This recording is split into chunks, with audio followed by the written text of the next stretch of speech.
I'd love to hear your thoughts on that. So if you would come back to the webinar chat, I'd really love to hear, what stood out for you in that, and how does it make you feel?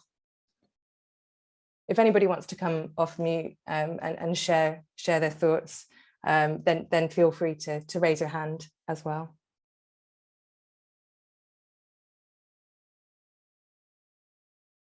Alexis, thank you for sharing that. Yeah, this sort of stigma. We've got a couple there with their hands up, so I'm going to come to Dumi first. You need to take yourself off mute.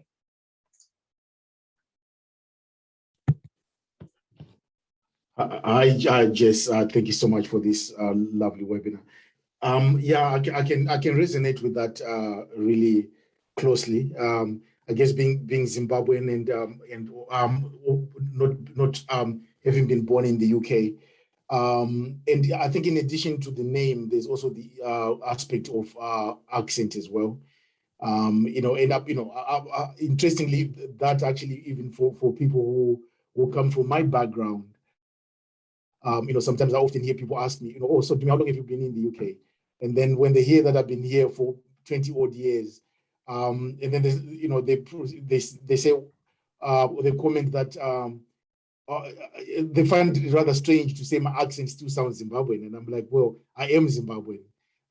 So yeah, it's an interesting one, but I think that sense of really owning your identity is really key, and when you feel under pressure to kind of almost chisel off bits of you to fit a certain perception of you, that does erode a sense of self. And so I think, yeah, just understanding that while we can't, while it might be a struggle for you to pronounce someone's name or to understand their accent, it's okay to ask, and just, actually people appreciate, when someone makes an effort. I certainly do. So asking is not a problem, but just requiring someone to chisel off bits of who they are to make it easier for you is probably not the most effective way for all of us to approach that. Cheers. Yes, thank you so much, Dumi, for sharing that with us. And it's so powerful, isn't it, to hear that.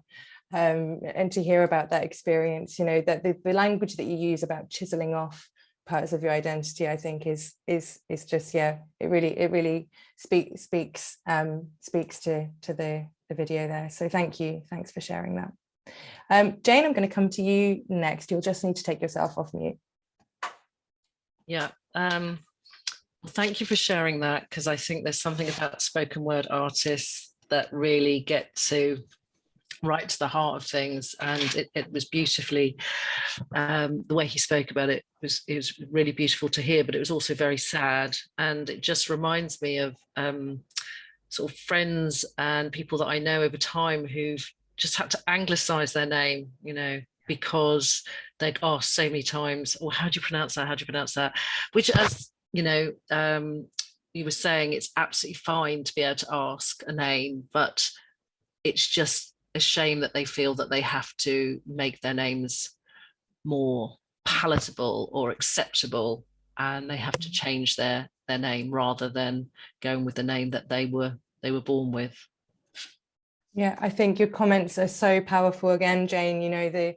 That whole thing around altering, adjusting that and sort of anglicizing it, to make it, as you say, more palatable.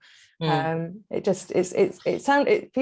feels painful to put yourself in that person's shoes and to think about how that must feel over time, and how that might wear you down. So yeah, thank you for sharing that.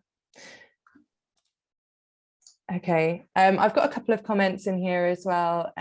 Alexis, thank you for the comment. The point around stigma that he experienced. I think that's really important to draw out. And Trish, yeah, really powerful how people feel the need to change, to conform.